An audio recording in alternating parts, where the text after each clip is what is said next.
पिछले क्लास में हमने पढ़ा था कि देशांतर क्या है, देशांतर के बीच की अधिकतम दूरी कहाँ पर होती है और कितनी होती है।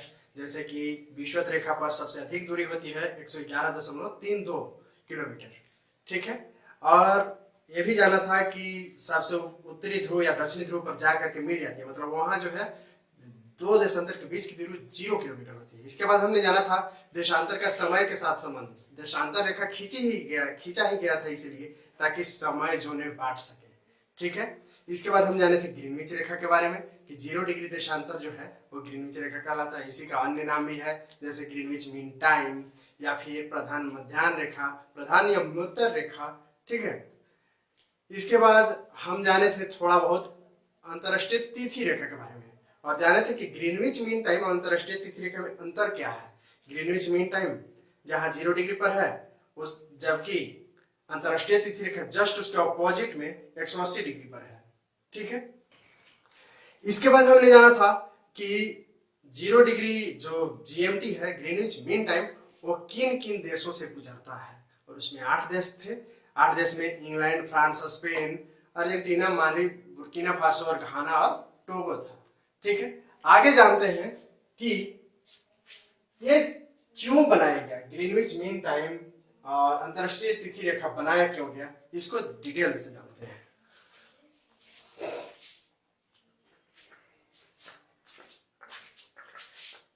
देखिए हमारे पास है ग्लोब, ठीक है, और इस ग्लोब पर एक रेखा खींची हुई है। यही रेखा है 0 डिग्री देशांतर, ठीक है, जो कि इंग्लैंड से, फ्रांस से, स्पेन से, अर्जेंटीना, माली, बुर्किना फासो, घाना और टोगो से होकर गुजरता है, ठीक है।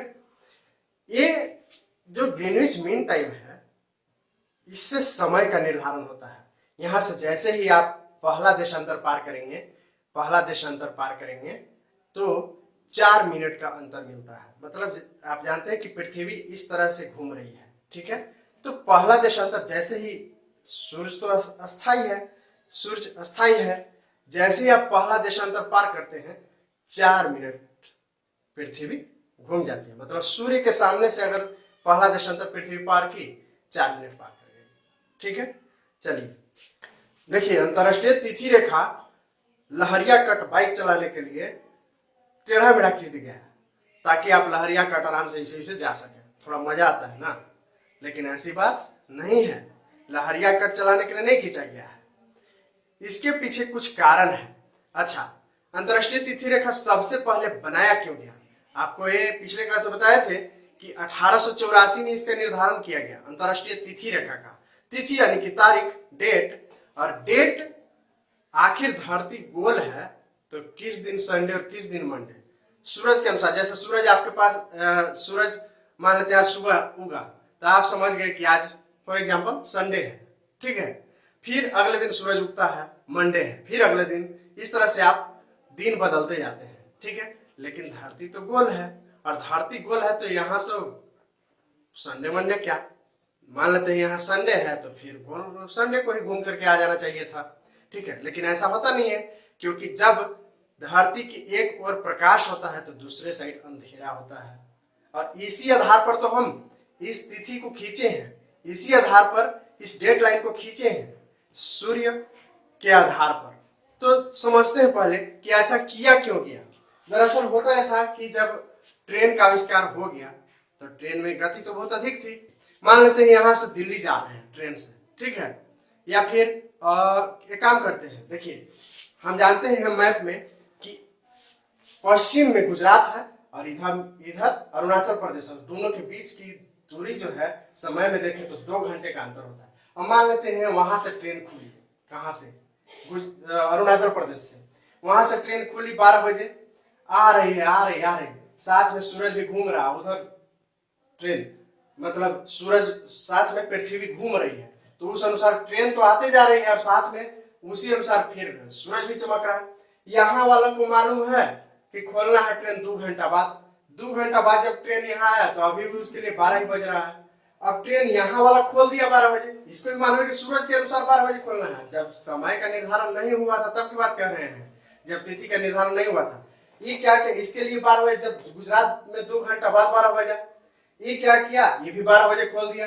अब उधर से जो आ रहा था वो भी गुजरात पहुंच चुका है, उसके लिए भी 12 बज रहा है, इसके लिए भी 12 बज रहा है, और दोनों ट्रेन जाके मार दिया, हड़ाक हड़ाक से मार दिया। बोला कि मेरा क्या गलती है, हम तो भाई देखे सूरज के अनुसार खोलना था कि इतना पर सूरज आ जाएगा तो खोल देना था। वो अरुणाचल प्रदेश वाले बोले हम तो 2 घंटा पहले ही खोल दिए थे, हम भी तो सूरज जब उगा था उसी समय खोले थे, लेकिन रोकना कब था मालूम नहीं चला, इसे कि सूरज साथे साथे आ रहा था, साथे साथे आ रहा था, लग रहा था कि 12 अभी बज रहा है, मतलब सूरज अभी सामने ही है। तो इस तरह से एक्सीडेंट वगैरह काफी होने लगे। तब वैज्ञानिकों ने एक सम्मेलन किया वाशिंगटन डीसी में 1884 में अमेरिका में, और मीटिंग कर करके यह बनाया एक टाइम जोन जो कि ग्रीनविच रेखा से होता है, और एक बनाया अंतरराष्ट्रीय तिथि रेखा।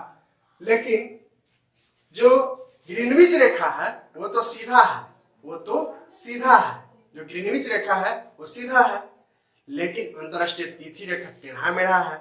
लहरिया कट बाइक चलाना था, लेकिन पानी में तो बाइक चलेगा नहीं। एक चीज आप देख रहे होंगे कि ये जो अंतरराष्ट्रीय तिथि रेखा पानी में खींचा गया है, और ये जो जगह है, जो महासागर है, ये प्रशांत महासागर है, ठीक है। ये कौन सा जगह है? प्रशांत महासागर, ठीक है। ये कौन सा जगह है? प्रशांत महासागर। अभी प्रशांत महासागर में क्यों खींचा गया? यहां भी खींचा जा सकता था, यहां भी खींचा जा सकता था, इधर भी खींचा, कहीं भी, यही क्यों? क्योंकि यही एक ऐसा जगह था जहां भूमि कम कट रहा था। अगर सीधा खींचा जाए, अगर एकदम सीधा भी होता तो ये कटता नहीं, है ना, ये कटता नहीं, बहुत कम कटता। जैसे अगर सीधा खींचते तो ये आपका साइबेरिया जो रूस वाला हिस्सा है कट ये आ जाता इस पर, ठीक है। इसी तरह से कुछ और भूभाग आ जाते जहां नहीं आना चाहिए था, तो इस वजह से इसको टेढ़ा मेढ़ा खींचा गया और वो स्थान चुना गया जहां कम से कम भूभाग कटे।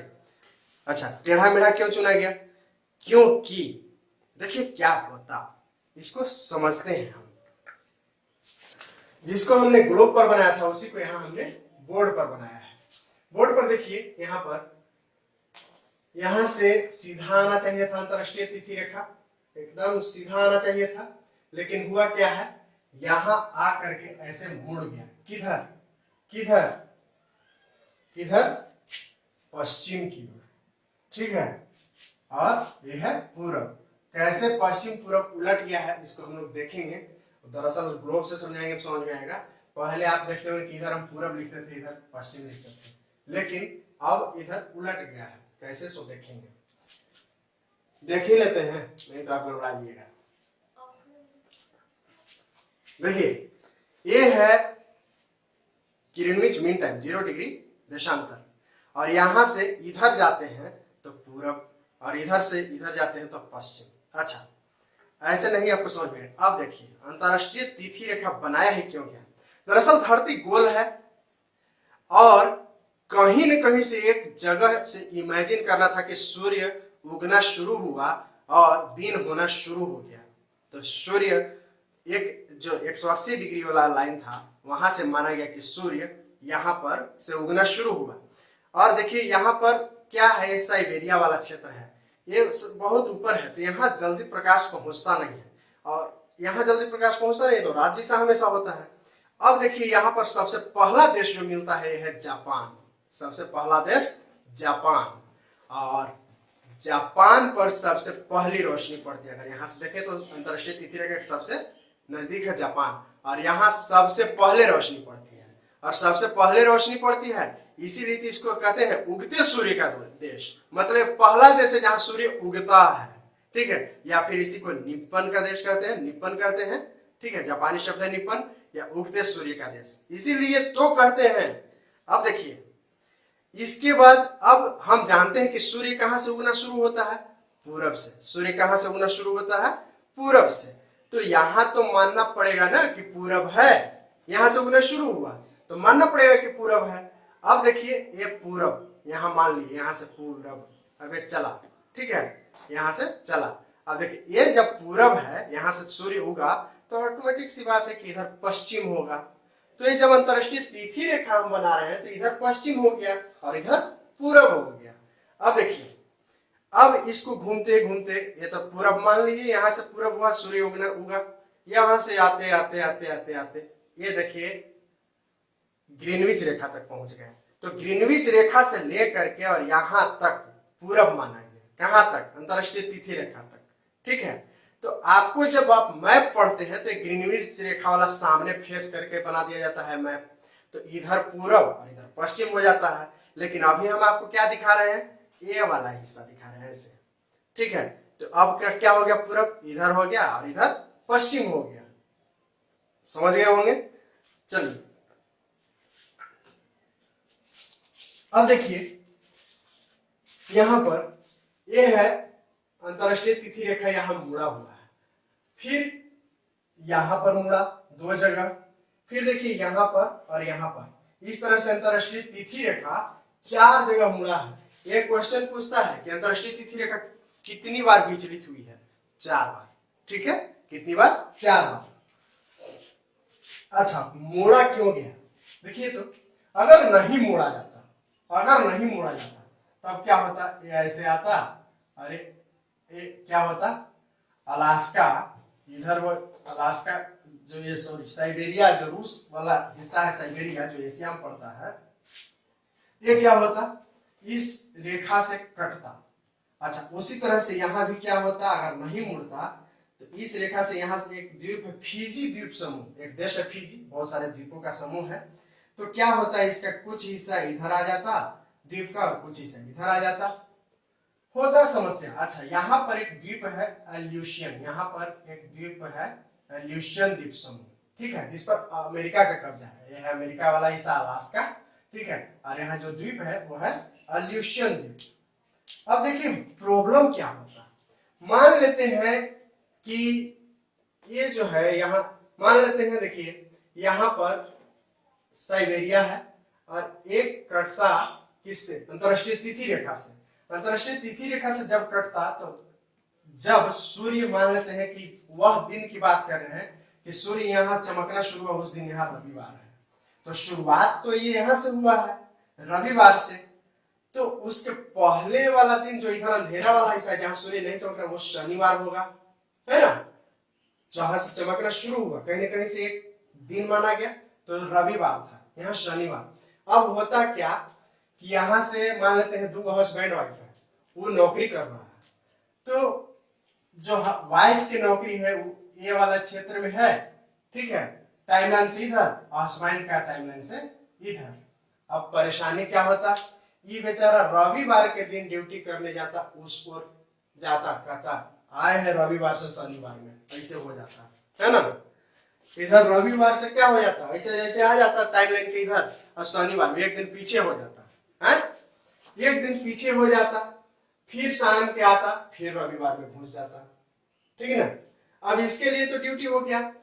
अब इसकी पत्नी दिन भर क्या कर रही थी, इंतजार कि मुझको भी तो शॉपिंग करा दे, तो कराता कहां से, तो बेचारा गया था वहां, अब इसकी शॉपिंग किसी और के साथ करते रहती। अब अगला दिन होगा, जब ये पूरा धरती घूम जाएगा एक बार, अगला दिन यहाँ सोमवार होगा, और इसके लिए यहाँ पर रविवार होगा, एक दिन पीछे, इसके लिए यहाँ पर रविवार हो जाता, अगले दिन की बात कर रहे हैं, हो जाता सोमवार, है ना। अगले दिन क्या होता, सोमवार, यहाँ रविवार। अब इसका जो हस्बैंड है उसका तो छुट्टी रहता, वो सोमवार को यहाँ पर आराम करते रहता, लेकिन जो इसकी पत्नी है, वाइफ है, वो क्या करते रहती, अब ड्यूटी में चल जाती। अब किसी भी ढंग से दिन में ये लोग तो नहीं मिलता, दिन में ये लोग मिलता नहीं, है ना, तो बहुत समस्या होती है कि नहीं। मालूम चलता कि कोई शनिवार में ड्यूटी कर रहा है, कोई रविवार में ड्यूटी कर रहा है, तो अपने अपने इलाके को बचाने के लिए, अपने अपने इलाके को बचाने के लिए इसको टेढ़ा कर दिया है। ये भाई वैसा बात नहीं रहेगा, हम जो है इतना दूर टाइम लाइन कट रहा है उसे का, लेकिन हम रखेंगे अपना रविवार में, ताकि सब लोग के लिए रविवार हो, रविवार हो तो सबके लिए हो, सोमवार हो तो सबके लिए हो। इसी तरह से यहाँ भी। अच्छा, इससे बिजनेस और व्यापार पर भी काफी फर्क पड़ता है। जैसे समोआ एक द्वीप है यहाँ, इसका कहना है कि भाई हम जो है एक दिन पीछे वाला में न रहेंगे, हम अपना जो स्थिति है इधर न करके हम अपना इधर कर लेंगे, ठीक है। समोआ जो द्वीप है उसका कहना है कि हम इधर पीछे वाला में न रहे, हम आगे वाला में जाएंगे, मतलब हम एक दिन आगे वाला में रहेंगे। तो इसका कहना है कि हम अपना टाइम जोन बदलेंगे। क्यों? इसको व्यापारिक लॉस होता है। होता क्या है, यहां से चला शनिवार को और इधर मान लेते हैं जहां खाली ऐसे पार कर गया तो हो गया रविवार। रविवार के दिन यहाँ छुट्टी। अब माल उतारे वाला आदमी ये नहीं है तो उतारेगा क्या कौन? समझ रहे बात को? कोई उतारेगा कौन? तो इसको व्यापारिक लॉस होता है। इसीलिए इसका कहना है कि हम जो है अपना ऐसे टाइम कवर खींच के वैसे कर।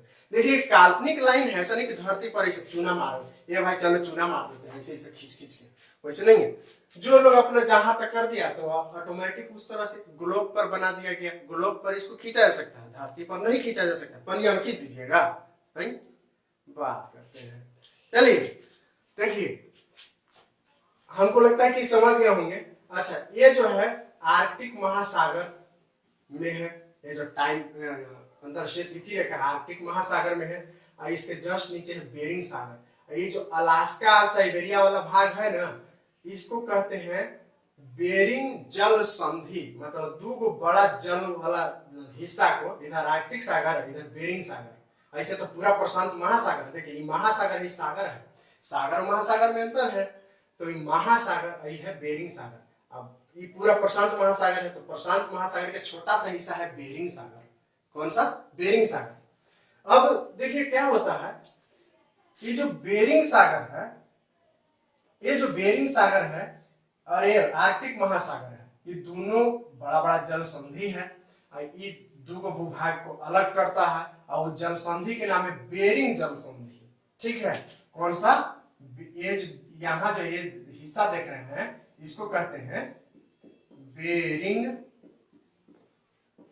जल संधि।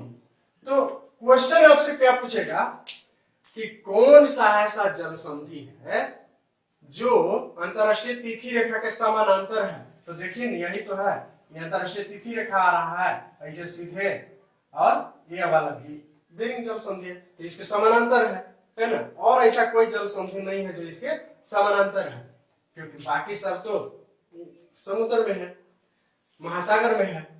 अच्छा, यहाँ पर एक है द्वीप अल्यूशियन द्वीप समूह। ये अमेरिका का एक पर कब्जा है। बहुत पहले रूस के था, फिर बाद में अमेरिका के हो गया। अभी अमेरिका का कब्जा है, तो अमेरिका अब सोचिए सीधे आता तो मालूम चलता, मान लेते हैं टाइमलाइन सीधे आता, अभी चल जाता इधर, तो चल जाता इधर, तो फिर वही हस्बैंड वाइफ वाला प्रॉब्लम हो जाता। मालूम चलता छुट्टी नहीं मिल रहा तो शॉपिंग कब होगा? मालूम चल रहा है कि उसके लिए अलग अलग खोजना पड़ रहा है, एक और पत्नी, एक और वाइफ खोजे पड़ रहा है कि ये भाई वो शॉपिंग करे वाली वाइफ चाहिए। समझ रहे हैं कि नहीं? चलिए, तो इसलिए ये टेढ़ा मेढ़ा है। क्यों टेढ़ा मेढ़ा है? लहरिया कट बाइक चलाने के लिए नहीं है। क्यों काहे टेढ़ा मेढ़ा है? काहे कि अपना अपना भूभाग सही सही समय में रह सके। समझ रहे हैं कि नहीं? ये बात है। अब ये पश्चिम पूरब वाला भी आप समझ गए होंगे। चलिए अब हम जानते हैं कि भारत में समय का निर्धारण कैसे हुआ, मतलब समय कैसे 5:30 बजे या 4 बजे मानते हैं आप, ठीक है। तो भारत का जो मानक समय है, मानक समय यानी कि जो सरकार द्वारा मान्यता प्राप्त समय है, वह 82.5 डिग्री जो देशांतर आया, जो 82.5 डिग्री से देशांतर, ठीक है, वो उसको मानक समय माना गया, ठीक है। काहे? यहां भी माना जा सकता था, यहां भी, यहां भी, यहां भी, लेकिन लगभग बीचों बीच की बात करें कि भारत के लगभग बीचों बीच कौन सी रेखा, कौन सी देशांतर रेखा गुजरती है, तो 82.5 डिग्री लाइन। अच्छा, जो समय का निर्धारण होता है ग्रीनविच रेखा से, ग्रीनविच रेखा से हर आधे घंटे पर समय माना जाता है, मतलब हर आधे घंटे को इस तरह से उसके गुणक में समय का निर्धारण किया गया है। जैसे मान लेते हैं कि 12 बज रहा है तो अगला जो रेखा होगा समय का वो 12:30 होगा। इस तरह से हर आधे घंटे पर एक लाइन खींचा गया। उसी लाइन में जो भारत में इस तरह से जो आधे घंटे की ड्यूरेशन पर आएगा वो 82.5 डिग्री आएगा। और भी कई रेखा आ सकते हैं, लेकिन चूंकि ये भारत के बीचों बीच है। अच्छा, आप जानते हैं कि 1 घंटा में 15 डिग्री पृथ्वी घूम जाती है ना। उस हिसाब से आधा घंटा पर माना गया है, तो तो हर 7.5 डिग्री पर खींचा गया होगा इस तरह के लाइन, हर 7.5 डिग्री पर, हर 7.5 डिग्री पर इस तरह का लाइन खींचा गया होगा, है ना। तो ये जो जितने भी देश अपना मानक समय रखते हैं इसके गुणज में ही रखते हैं। मतलब ये कि अगर 82.5 डिग्री को इससे काटिएगा तो ये पूरा पूरा कट जाएगा, ठीक है। इससे पूरा पूरा कटना चाहिए, अगर पूरा पूरा कट जाता है इसको काटिएगा तो आएगा 11, ठीक है। तो इस तरह के गुणक में ही समय को रखा जाता है। तो जब ग्रीनविच रेखा जो कि बताए थे कि इंग्लैंड से गुजरता है, तो जब ग्रीनविच पर दिन के 12 बजे, जब ग्रीनविच पर सूरज बाबा ऐसे कर रहे, ठीक है, उस समय भारत में जो इलाहाबाद के नैनी है या फिर मिर्जापुर कहिए, वहां पर 5:30 बज रहा होता है। मतलब 5.5 घंटे का अंतर है, ग्रीनविच से 5.5 घंटे का अंतर है। तो उस समय कितना बज रहा होता है? 5:30, है ना। हम आपको बताए थे कि 5:30 कैसे बजता है। जैसे ग्रीनविच है ना, तो ग्रीनविच 0 डिग्री है, ई जो है 82 डिग्री है ना, 82.5 डिग्री है। और हर एक देशांतर को जैसे ही पार करते हैं, 1 डिग्री देशांतर को जैसे ही पार करते हैं तो 4 मिनट का अंतर हो जाता है, 4 मिनट का अंतर हो जाता है। तो जब 82.5 डिग्री को पार कीजिएगा, यानी कि 82.5, 82.5 डिग्री को ऐसे लिखिए चाहे ऐसे लिखिए अपना मन, ठीक है। तो इसको 4 से गुना कीजिए तो क्या होगा? 5 का 20, 4 दूनी 8 और 2 10 और 8 का 32, 1 33, यानी 330 मिनट होगा। और मिनट को हम घंटा में बदल देते हैं, तो जब घंटा में बदलिएगा तो 30 मिनट को रहने दीजिए, जो 330 है तो 30 मिनट को रहने दीजिए, और 300 को 60 से भाग दीजिएगा तो कितना आएगा? 6×35, यानी कि 5.5 घंटा, 5 घंटा 30 मिनट आएगा ना। तो इस तरह से जब वहां पर सूरज बाबा जो है ग्रीनविच रेखा पर ऐसे कर रहे हैं, उस समय यहाँ क्या होता है? 5:30 बज रहे होते हैं। लेकिन अगर सूरज के रोशनी के हिसाब से देखें, सूरज की रोशनी कहाँ कितना पहुंच रहा है, तो यहाँ तो 5:30 बजे शाम हो रहा होता है, लेकिन यहाँ पर तो अभी 4:48 ही हो रहा था। सूरत में, गुजरात के सूरत में 4:48 ही हो रहा होता है, और यहाँ आइजोल में 6:12, मतलब पूरा शाम हो जाता है। समझ रहे? यहाँ अभी कितना बज रहा है? 4:45, यहाँ 5:30, हाँ यहाँ 6:15, कितना का अंतर है। तो अगर सूरज के अनुसार हम रखते समय ये भाई सूरज की रोशनी के हिसाब से, तो यहाँ तो ठीक है कि 5:30 शाम में बज रहा, यहाँ तो रात ही हो जाता, तो रात ही हो जाता तो समस्या होती। क्या समस्या होती? देखिए, यहाँ से 68°7' जो जगह है, यहाँ है गौहर मोता गांव, सबसे भारत का पश्चिम वाला सीमा, जो सबसे अंतिम गांव है वह है गौहर मोता गांव। और यहाँ अरुणाचल प्रदेश में जो सबसे अंतिम गांव है वो है डोंग गांव। यहाँ से यहाँ के बीच 2 घंटा का अंतर है। कितना? 2 घंटा का अंतर है। अब होता क्या है कि यहाँ तो सुबह भी जल्दी होगा। जैसे देखिए, मान लेते हैं ये देखिए, ये है भारत, है ना। तो यहाँ ये धरती इस तरह से घूम रही है ना, इस तरह से पश्चिम से पूर्व की ओर, है ना। अब ये जो है घूम रही है, तो सबसे पहले इधर से सूरज यहाँ स्थिर है। आइए ऐसे मानते हैं, तो इस ढंग से आते आते आते आते सबसे पहले अरुणाचल प्रदेश, तो अरुणाचल प्रदेश में रोशनी हो गया।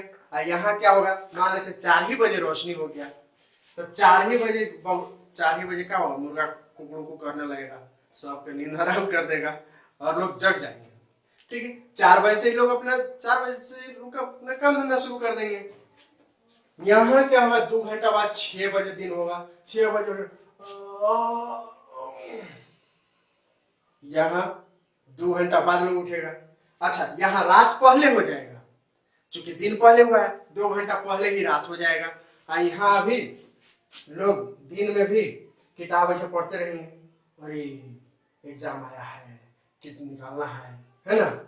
यहाँ दिया बुता के सूत जाएगा, प्रॉब्लम क्या है? सो देखिए, यहाँ अब भारत सरकार निर्धारित कर दिया कि 5:30 बजे ही पूरा देश में रहेगा, ऐसे नहीं रहेगा कहीं कुछ बज रहा है कहीं कुछ। जिस समय यहाँ 5:30 बजेगा तो पूरे देश में 5:30 बजेगा, ऐसा नहीं रहेगा। ठीक है, तो इससे फायदा क्या होता है कि सबको ऑफिस टाइम से छुट्टी तो सबको एक साथ, ट्रेन चलेगी तो समय सबका एक साथ टकराएगी नहीं, नहीं तो मालूम चलेगा यहाँ तो 4:30 बजे छोड़ दिया, यहाँ 4:48 में छोड़ दिया, है ना, और यहाँ से भी मान लेते हैं चाहे ये अपने अनुसार छोड़ दिया, यहाँ से अपने अनुसार छोड़ दिया। एक ऐसा समय भी आएगा, आप मैथ में पढ़े होंगे, एलसीएम निकालिएगा तो एक ऐसा समय भी आएगा कि एक निश्चित समय सबके एक हो जाएगा, वहां पर जाकर ला तो का एक्सीडेंट हो जाएगा। इससे बचने के लिए पूरा भारत में 5:30 बजा दिया गया। अब आपका घड़ी चाहे रात हो जाए, शाम हो जाए, चाहे जो हो जाए, बजेगा 5:30। ठीक है, तो इसी को कहते हैं मानक समय। तो देश अपना एक मानक समय मान लिया, देश अपना एक मानक समय मान लिया। अब देखिए यहां से प्रॉब्लम क्या होता है, कुछ लोगों का कहना है कि भाई पूर्वोत्तर भारत वाले लोगों का, इन लोगों का, कि हम लोगों का समय जो है एक और टाइम जोन होना चाहिए, नहीं तो बड़ा गड़बड़ हो जा रहा है। ये लोग के तो फायदा मिल जाता है, अपने जब जो दिन पूरा रहता है काम कर लेता है, हम लोग के तो पहले ही शाम हो जाता है। अच्छा, शाम होने से समस्या क्या होता है कि बिजली पहले ही जलाना पड़ेगा। शाम हो गया ये भाई, जहाँ तो शाम हो गया तो हर जगह अंधेरा है, जहाँ लाइट वाला जगह पहले था वहां भी अंधेरा रहेगा, वहां सब बिजली टन टन टन टन टिप देगा कि नहीं, तो लाइट जल जाएगा। इधर अभी लाइट जलाने की जरूरत नहीं है ना, तो इधर बिजली खपत बहुत ज्यादा होगा। तो अगर यहाँ पर एक और टाइम जोन बना दिया जाए तो इससे क्या होगा कि उस अनुसार यहाँ के लोगों का ऑफिस से छुट्टी होगा, उस टाइम के अनुसार यहाँ के लोगों का ऑफिस से छुट्टी होगा, और उससे फायदा क्या होगा, देखिए 100 वाट के 23,000 बल्ब एक साल तक जलाए जा सकते हैं। 100 वाट के 23,000 बल्ब, सोचिए कि एलईडी कितना जलाया जा सकता है। उतना बिजली ऐसे ले लेता है खाली बेवजह के, काहे कि यहाँ पहले ही शाम हो जाता है, और शाम हो जाता है तो क्या होता है कि बल्ब टिपना पड़ता है, बल्ब जलाना पड़ता है। ठीक है, बल्ब जलाना पड़ता है। तो इसलिए हालांकि फिर भी यहाँ असम वगैरह में जो चाय के बगीचों में काम करते हैं उन लोगों के लिए एक अलग टाइम बना दिया गया है, क्योंकि प्राइवेट फॉर्म है, उसको बगीचा टाइम कहते हैं। ठीक है, अपने ढंग से सुविधा अनुसार बना लिया है। अब देखिए क्वेश्चन एग्जाम में एक और पूछता है कि ये जो 82.5 डिग्री है, 82.5 डिग्री देशांतर किन किन राज्यों से या कितने राज्यों से गुजरता है, तो देखिए तो ये गुजरता है सबसे पहले यूपी से। ठीक है, गाना गाते हुए जाता है, मैं आई हूँ यूपी बिहार लूटने। ठीक है, तो ये गाना गाते हुए नीचे आया यूपी।